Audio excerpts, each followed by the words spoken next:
Hi, it's Emily. I am currently in the library, so I apologize for speaking quietly, but I wanted to go over the inverse angles a little bit more.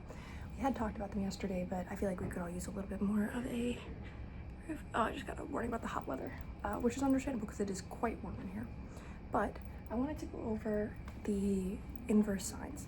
So inverse signs, I'm sure you've probably seen something like sine inverse, so that's where you see the little -1 of, let's do radical 3 over 2. So what this is saying is this is asking sine of what is going to give me radical 3 over 2. Okay, so I'm sure you've also been informed about the range of a sine or a cosine. So the range is saying where in this specific graph can the value exist. So I'm sure you're familiar with the range of sine is equal to -1 to 1. So that's saying it's also important to remember that your sine is equal to your y value, right? So right here, this is equal to -1 height-wise, and up here, this is equal to +1 height-wise. So that's saying sine can exist between these 2 points. We're not going to worry about this side of the triangle, this side of the circle, only this side. So if you see sine, you're going to think first and fourth, okay? So from here, all you have to do is first identify, is this positive or negative, right? So in this case, radical 3 over 2 is positive. Let me move you guys a little closer so you can see that. There we go. Radical 3 over 2 is positive, right? So based off of what we remember from our circles, remember all is positive here, and all the cosine is positive here. So where can this value be positive, right? It has to be in the first quadrant, okay? So that's saying, let me draw it again in a different color, that if I have a line here, all the way down, and remember, sine is equal to opposite over hypotenuse, I can say that the opposite angle measurement is radical 3. So whatever this measurement is here, we don't know yet, right? This is equal to radical 3, and the hypotenuse is going to be equal to 2.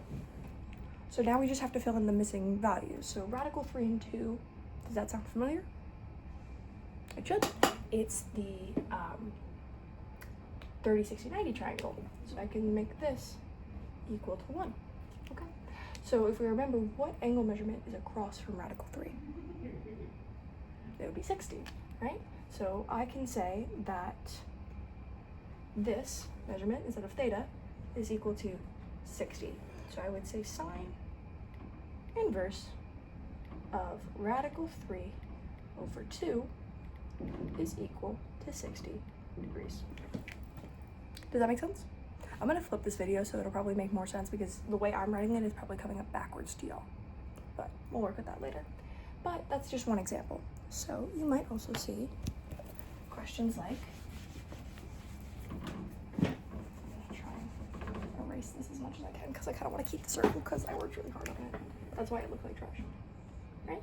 If I give you sine inverse of negative radical 2 over 2, I'm sure you can probably figure out first where is, like radical 2 over 2, that should sound familiar because that's going to be our 45 triangle. But where can it be negative, right? Because we can see it's negative radical 2 over 2, okay? So negative radical 2 over 2, where can it be negative? Nothing's negative in the first quadrant, so the only other option is the fourth quadrant. Okay. So we're gonna draw a quick line. It doesn't have to be super accurate, but we don't know what this measurement is, so I'm gonna put a theta there. Okay. Another way of writing this is sine of theta is equal to negative radical 2 over 2. Okay. So let's draw our triangle. So this has to be 90 degrees. And radical 2 over 2, is there a simpler way to write that? Right? you might have seen it written as 1 over radical 2. So 1 is sine as the opposite measurement. So we know that whatever's across from theta is equal to 1.